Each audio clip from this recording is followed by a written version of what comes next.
strategist at SJS Markets. He's joining us live from our studios in Hong Kong. Darius, I guess a lot to focus on here. We have these comments that we've just heard a couple of hours ago from the President Barack Obama. We have the comments from the Fed. We've got those GDP numbers out overnight. I mean, when you put this all together in a picture, what are you taking away from it?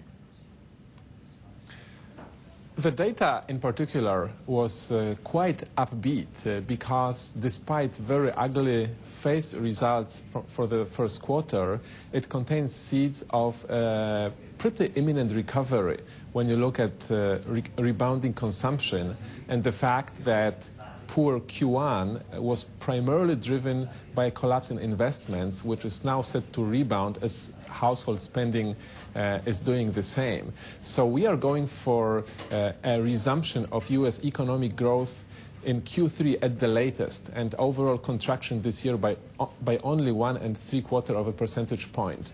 This is very optimistic for the markets because it implies that the March lows in equity indices will not be repeated most likely, and even if we have a short-term correction, the long-term trend will be upwards. So overall, very optimistic data yesterday.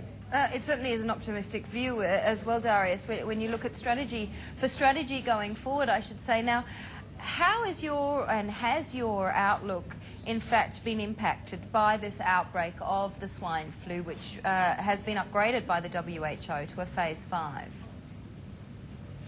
Right now, we are not really changing our investment strategy based on what's happening in terms of the swine flu. Yes, the WHO is telling us that probably they will move to level 6, implying a pandemic. And definitely they know it better than we analysts do. But a common sense view implies that things are not as bad as we initially feared because deaths and infections have leveled off in Mexico and the disease is not that virulent or spreading as fast elsewhere. So probably economic impact will be relatively limited, and therefore we still can go ahead with our short-term strategy, being that probably bank test results will result in a short-term correction in the market, but the medium to long term, we are likely to see a recovery in global growth starting in the US in Q3, moving to Europe and Asia by Q1, and therefore longer-term risk appetite trades are likely to win. Darius, you mentioned the bank stress tests that we're getting the results of early next week. Now, you are expecting some further downside for the banking space overall following the earnings. Exactly. We are bracing ourselves for a near-term downward leg in the markets after the stress test results because from what we are hearing, a third of the banks will require additional capital. But at the same time, most of it will come from a conversion of the shares that the government holds now into common equity, which will not provide those banks with extra funds.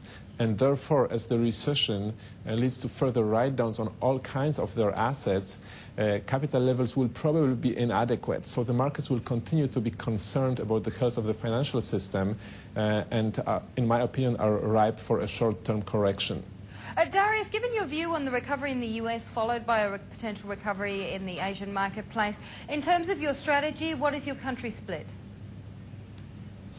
I think that economies that are dependent on exports for their growth, whose assets have been battered most recently, are probably going to benefit the most. And therefore, we are looking at countries such as Hong Kong, Singapore, Japan, Korea, and China, seeing the biggest benefits of the resumption of expansion in the US and elsewhere. So this would be where potential for gains in equity markets as well as in their current currencies in the medium term seems to be the largest. Darius, thank you so much for joining us today. Darius Kowalczyk with My pleasure. From SJS Markets.